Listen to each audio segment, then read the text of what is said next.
अब हम लोग बात करते हैं न्यूट्रिशन इन एनिमल्स के बारे में। Animals are heterotrophs, hence they depend on other organisms for their food. Animals जो हैं वो सारे हेटेरोट्रॉफ्स की कैटेगरी में आते हैं। इसका मतलब क्या हुआ कि वो डिपेंड करते हैं दूसरे ऑर्गेनिजम्स पे अपने खाने के लिए। Hence animals need an external source of food. हर एक एनिमल को एक एक्सटर्नल फोर्स चाहिए अपने फूड के लिए। Now based on the category of the food habits, animals are categorized in 3 different types: herbivores, carnivores and omnivores. अब ये तीनों क्या हैं, एक बार इसे समझते हैं। Herbivores, those animals which eat only plants are called herbivores. वो सारे जानवर जो सिर्फ घास खाते हैं या दूसरे प्लांट्स खाते हैं उन्हें herbivores बोला जाता है। For example goat, cow, buffalo, etc. Carnivores, those animals which only eat other animals are called carnivores. For example, lion, tiger, frog, etc. ये सारे carnivores हैं. Why? Because they eat other animals. If we talk about omnivores, those animals which eat both plants and other animals are called omnivores. Best example is we, the human being, bear, dogs, crows, ants, etc. चलिए अब हम लोग बात करते हैं process of nutrition in animals के बारे में। Yes, nutrition is a very complex yet very important process in animals. हर एक एनिमल के अंदर, चाहे वो यूनिसेल्युलर हो चाहे वो मल्टीसेल्युलर हो, चाहे वो कितना ही सिंपल हो चाहे वो कितना ही कॉम्प्लेक्स बॉडी शेप का हो, they do have to survive with nutrition. अब ये न्यूट्रिशन क्या है, इसका प्रोसेस क्या है, एक बार उसके ऊपर नजर मारते हैं। न्यूट्रिशन के प्रोसेस में 5 अलग अलग स्टेजेस हैं: ingestion, digestion, absorption, assimilation and egestion. ये पांचों क्या हैं, एक बार इनके बारे में डिस्कस करते हैं। Ingestion, ingestion is basically the process of taking food into the body. जब हम खाना अंदर लेते हैं अपनी बॉडी के, that is known as ingestion. Now what is digestion? The process of breaking down this complex form of food into simple form of food. अब simple form of food क्या है? बेसिकली वो फॉर्म जहां ये body easily absorb कर पाए इस food को, that is known as digestion. Absorption, the process of absorbing important minerals into the blood stream, that is called absorption.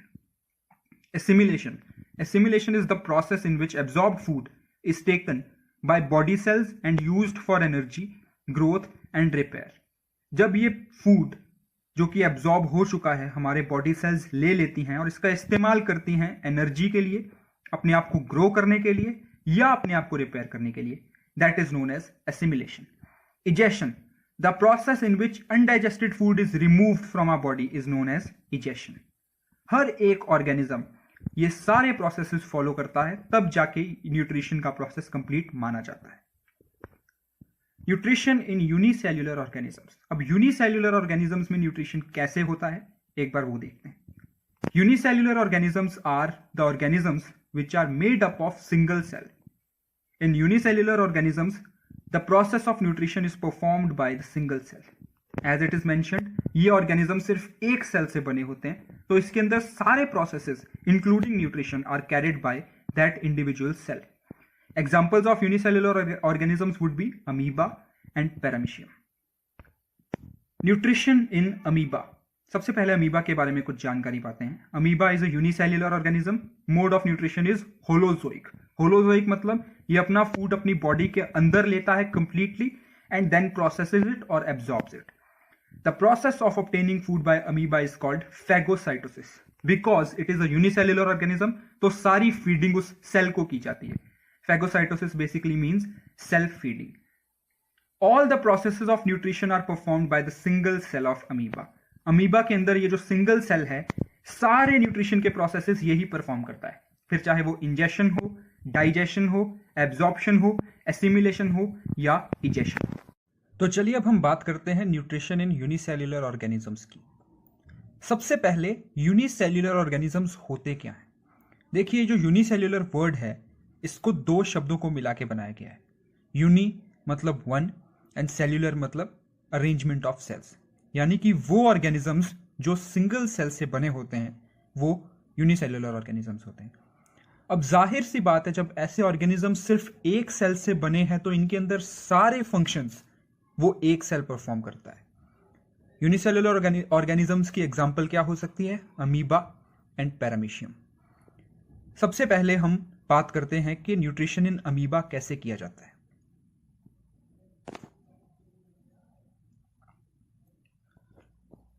तो चलिए हम लोग बात करते हैं न्यूट्रिशन इन यूनिसेल्युलर ऑर्गेनिजम्स की। सबसे पहले समझते हैं कि यूनिसेल्युलर ऑर्गेनिजम्स होते क्या हैं। यूनिसेल्युलर, ये जो वर्ड है ये दो शब्दों को मिला के बना है, that is uni and cellular. Uni का मतलब होता है वन एंड सेल्युलर का मतलब होता है अरेंजमेंट ऑफ सेल्स। यानी कि वो ऑर्गेनिजम्स जो सिर्फ एक तरीके के सेल से बने हुए होते हैं या सिर्फ एक सेल से बने हुए होते हैं, उन्हें यूनिसेल्युलर ऑर्गेनिजम्स भी कहा जाता है। They are also known as single celled organisms. अब ऑब्वियस सी बात है कि अगर एक ही सेल से ये ऑर्गेनिजम्स बने हैं तो इनके अंदर सारे फंक्शंस वो एक सेल ही परफॉर्म करता है, and nutrition is also done by that single cell. Amoeba and paramecium are the examples of this unicellular organisms. अब इनके अंदर न्यूट्रिशन कैसे होता है, आइए देखते हैं। Nutrition in amoeba. सबसे पहले अमीबा के बारे में थोड़ी सी जानकारी लेते हैं। Amoeba is a unicellular organism. इसका मोड ऑफ न्यूट्रिशन होलोजोइक होता है। अब होलोजोइक मतलब क्या, कि जो फूड है वो इसके अंदर कंप्लीटली जाता है एंड कंप्लीटली एब्जॉर्ब होता है। The process of obtaining food by amoeba is called phagocytosis. Now what is phagocytosis? That is self feeding. यानी कि जब सेल अपना खाना अपने आप को फीड करता है, that process is known as phagocytosis. Now since it is a unicellular organism, सारे फंक्शंस जो हैं न्यूट्रिशन के यही परफॉर्म करता है। Ingestion, digestion, absorption, assimilation and digestion, all of these functions happen in this single cell. Ingestion, amoeba के पास कोई फिक्स प्लेस जैसे कि माउथ नहीं है अपना खाना टेक इन करने के लिए या इंजेशन करने के लिए। That's why it gets its food ingested by forming temporary finger-like projections around it called pseudopodia. Now the food vacuole is engulfed with the little surrounding to form vacuole inside amoeba. अब होता क्या है, जैसे ही ये food engulf कर लिया जाता है यानी कि निगल लिया जाता है, तो इसके आसपास में एक बाउंड्री, एक सराउंडिंग बन जाती है inside amoeba, and the food vacuole is considered to be the temporary stomach of amoeba. जो अमीबा के अंदर ये जो फूड वैक्यूल बनता है ये उसका टेम्पररी स्टमक रहता है। खाना इंजेशन के प्रोसेस के थ्रू अमीबा के अंदर जा चुका है। अब क्या होता है, जो फूड वैक्यूल उस मटेरियल के आसपास में बनता है, दैट रिलीजेस डाइजेस्टिव एंजाइम्स। अब डाइजेस्टिव एंजाइम्स क्या करते हैं, they break down that food particle into simpler substance. ऐसा हो जाने के बाद क्या होता है, absorption. Now that digested food that is present in food vacuole is directly absorbed by cytoplasm. कैसे? By the process of diffusion. Diffusion क्या है? Movement of materials or substances from higher concentration to lower concentration. अब ऐसा हो जाने के बाद जैसे ही पूरा फूड जो है वो फूड वैक्यूल से चला जाता है, एब्जॉर्ब कर लेता है cytoplasm, food vacuole disappears. Food vacuole का काम खत्म, अब फूड वैक्यूल गायब हो जाता है। तो अब ये एब्जॉर्ब्ड फूड का यानी कि ये एब्जॉर्ब्ड न्यूट्रिएंट्स का अमीबा क्या करता है, amoeba utilizes this energy during respiration. वो इसका इस्तेमाल करता है रेस्पिरेशन के टाइम पे। It makes the further parts of amoeba cell which leads to growth of amoeba. Amoeba do reproduce by dividing itself, तो ये डिवीजन के टाइम पे काम आता है। Now egestion, amoeba does not have any fix place to remove its waste either. ना उसके लिए फूड इनटेक के लिए कोई फिक्स प्लेस है, ना फूड वेस्ट प्रोडक्ट्स को बाहर निकालने के लिए फिक्स प्लेस है। अब क्या करता है अमीबा, अपने सेल मेम्ब्रेन को किसी एक जगह से ओपन करता है, that leads to throwing out of undigested food. यहां से वो अनडाइजेस्टेड फूड जो है वो बाहर चला जाता है। This is the complete process. Food enters into amoeba by ingestion and amoeba digests by forming food vacuole. After it the food is absorbed by cytoplasm and the vacuole disappears, and at the end egestion, when food waste particles are removed out of the body of amoeba. Nutrition of paramecium. Paramecium क्या है? Paramecium is a unicellular organism that lives in water. उसके आसपास में चारों तरफ it has hair like structure that is called cilia. Cilia eventually helps it out to get food. कैसे? Cilia sweep the food from water and put it in the mouth of paramecium. इतना हो जाने के बाद ये सारा process यानी कि ingestion, digestion, absorption, assimilation and digestion बिल्कुल अमीबा की तरह होता है, just the same way it was done in amoeba. अब हमने बात कर चुके हैं यूनिसेल्युलर ऑर्गेनिजम्स में न्यूट्रिशन की। अब हम बात करने वाले हैं मल्टी सेल्युलर ऑर्गेनिजम्स के अंदर न्यूट्रिशन कैसे होता है। मल्टी सेल्युलर ऑर्गेनिजम्स क्या होते हैं? Multicellular organisms are those organisms which are made up of many different types of cells, जो अलग अलग बहुत सारे डिफरेंट टाइप्स ऑफ सेल्स से बनते हैं। For example human being, for example animals, grass hopper, fish etcetera, for example different plants. Multi cellular organisms के अंदर न्यूट्रिशन कुछ इस तरीके से होता है, by different digestive organs. Yes, they are combined with different digestive organs that perform different digestive functions for that multicellular organism. अब in combination of digestive organs को क्या बोला जाता है? डाइजेस्टिव सिस्टम बोला जाता है। Now let's talk about nutrition in human beings और human digestive system. Nutrition in human beings, nutrition in humans takes place through human digestive system. अब ह्यूमन डाइजेस्टिव सिस्टम क्या है? It is basically a system of combination of digestive organs of human being. Human beings के अंदर जितने भी सारे digestive organs हैं उनका कॉम्बिनेशन डाइजेस्टिव सिस्टम है। अब कौन कौन से डाइजेस्टिव ऑर्गन्स हैं हमारे अंदर? Mouth, oesophagus that is also known as food pipe, stomach, small intestine and large intestine. अब ये जो प्रोसेस है ये कैसे कैरी आउट होता है, एक बार इसके बारे में बात करते हैं। सबसे पहला प्रोसेस है इंजेशन। इंजेशन करने के लिए हमारे पास एक स्पेशल ऑर्गन है, we call it mouth. The food is put into the mouth with our hands.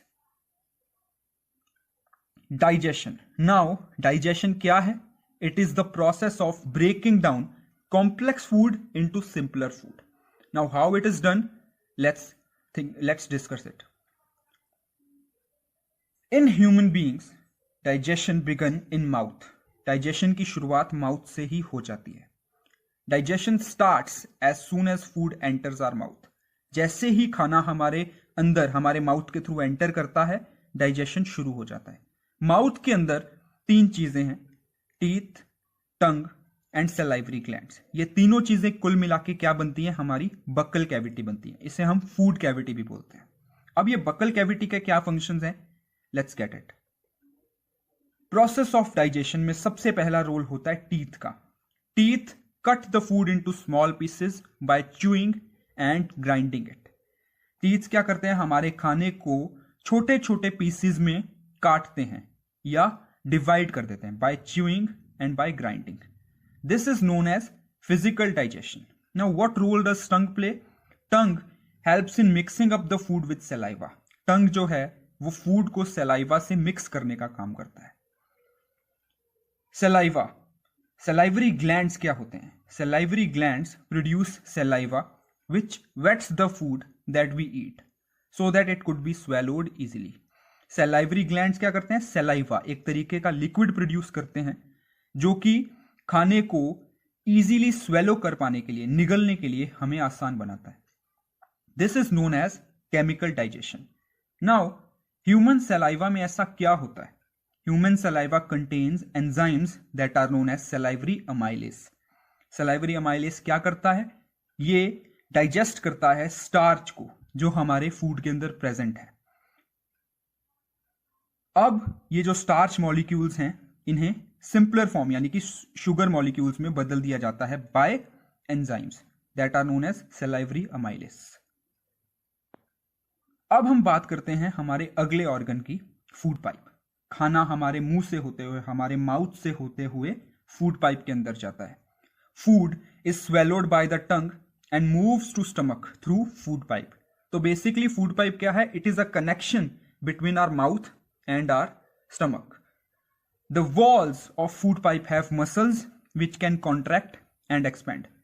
जो वॉल है जो फूड पाइप की, उसके जो मसल्स हैं उनकी एबिलिटी होती है कि they can contract as well and they can expand as well. Now इस तरीके के मूवमेंट को, यानी कि when the food enters in the esophagus it starts contracting and expanding, this type of movement is known as peristaltic movement when it happens simultaneously। अब ये जो food particles हैं ईसोफेगस से होते हुए हमारे स्टमक में एंटर कर जाते हैं। What is stomach? Stomach is a J shaped organ present on the left side of abdomen. हमारे एब्डोमेन के लेफ्ट साइड में प्रेजेंट एक जे शेप्ड ऑर्गन है हमारा स्टमक। अब स्टमक का क्या रोल है डाइजेशन में? ये पार्शियली डाइजेस्टेड फूड को कंप्लीटली डाइजेस्ट करता है, यानी कि माउथ के अंदर ये फूड पार्शियली डाइजेस्ट हुआ होता है, फिर वो ईसोफेगस के थ्रू मूव करके स्टमक में जाता है ताकि वो कंप्लीटली पूरे तरीके से डाइजेस्ट हो जाए। ये कैसे किया जाता है? The food breaks down into smaller pieces and forms a semi solid paste for almost 3 hours.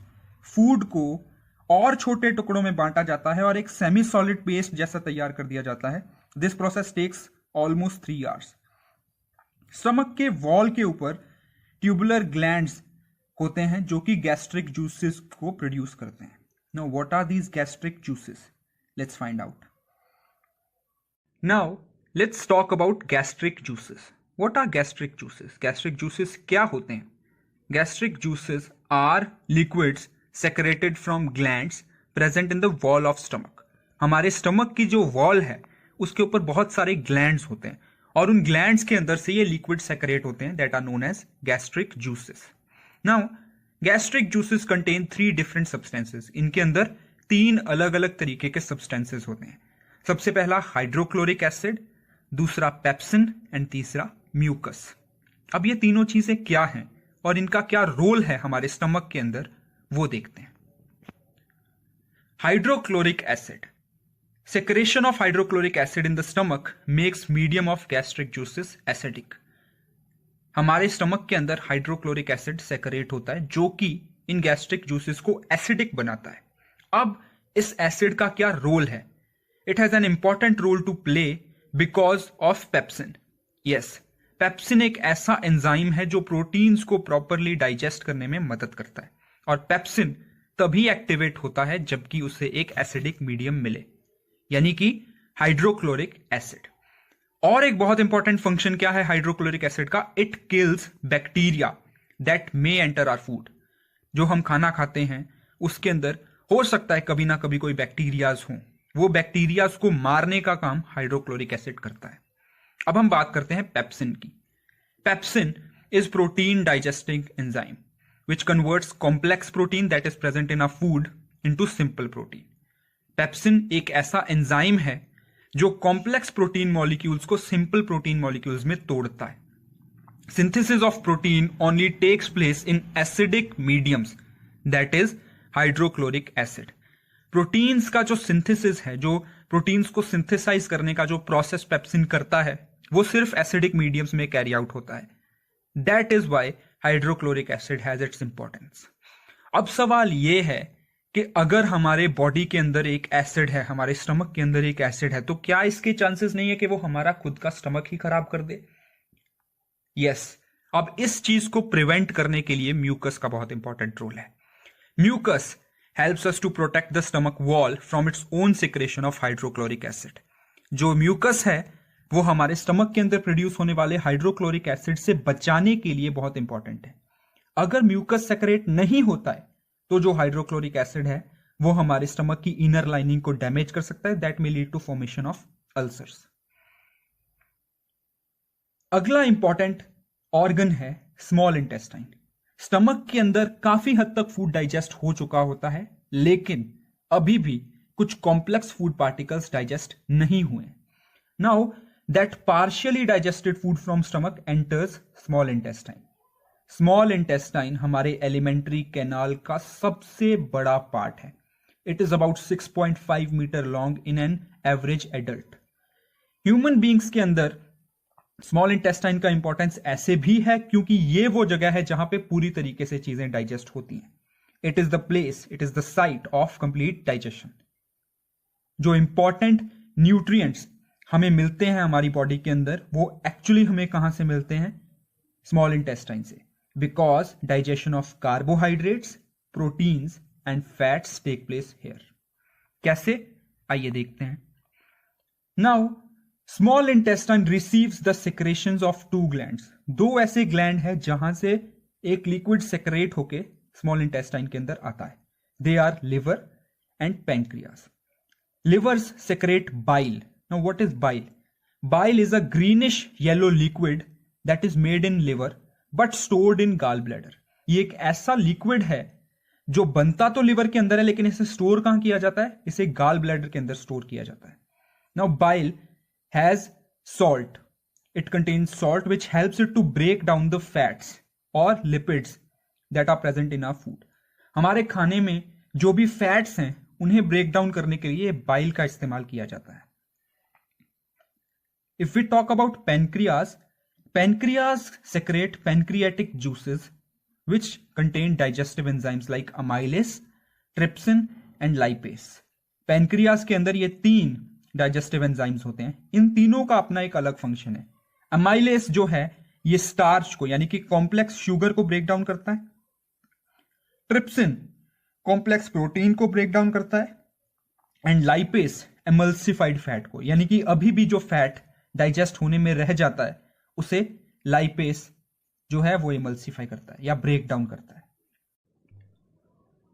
इतना ही नहीं, हमारे स्मॉल इंटेस्टाइन के अंदर से भी कुछ लिक्विड्स, कुछ जूसेस जो हैं वो सेक्रेट होते हैं।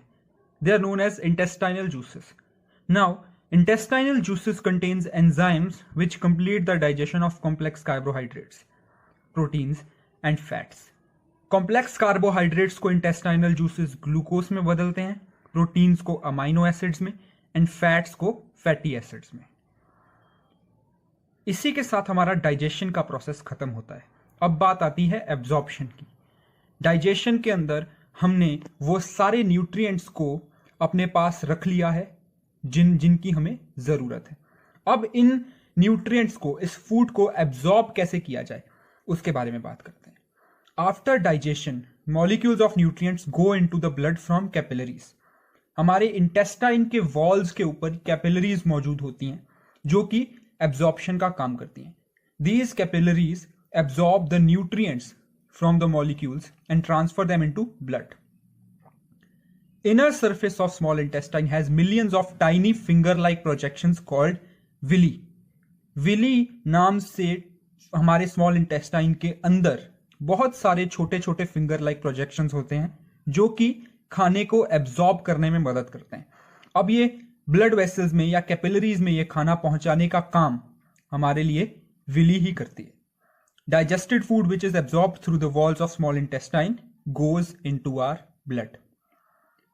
अब ये एब्जॉर्ब किए हुए न्यूट्रिएंट्स को एसिमिलेट कैसे करना है, हमारे बॉडी के यूज में कैसे लाना है, उसके बारे में बात करते हैं।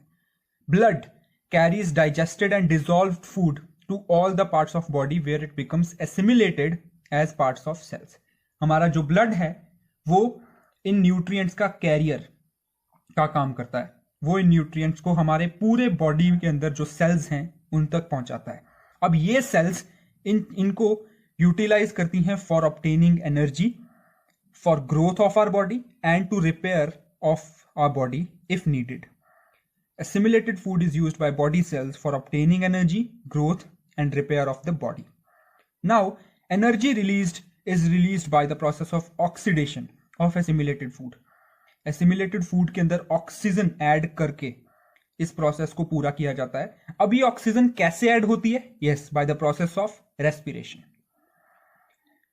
नाउ अगला ऑर्गन, हमारे बॉडी का जो सबसे इंपॉर्टेंट ऑर्गन है, स्मॉल इंटेस्टाइन के अंदर से फूड जो है वो एब्जॉर्ब हो जाता है। तो जो बचा हुआ अनडाइजेस्टेड फूड है वो कहां जाता है? वो जाता है लार्ज इंटेस्टाइन के अंदर। Now let's talk about the last process of our nutrition, that is egestion. अब ये कैसे होता है? Part of food which can not be digested by a small intestine moves into large intestine. वो हिस्सा हमारे फूड का जो डाइजेस्ट नहीं हो पाता वो लार्ज इंटेस्टाइन में चला जाता है। Now large intestine absorbs most of the water present in it with the help of villi.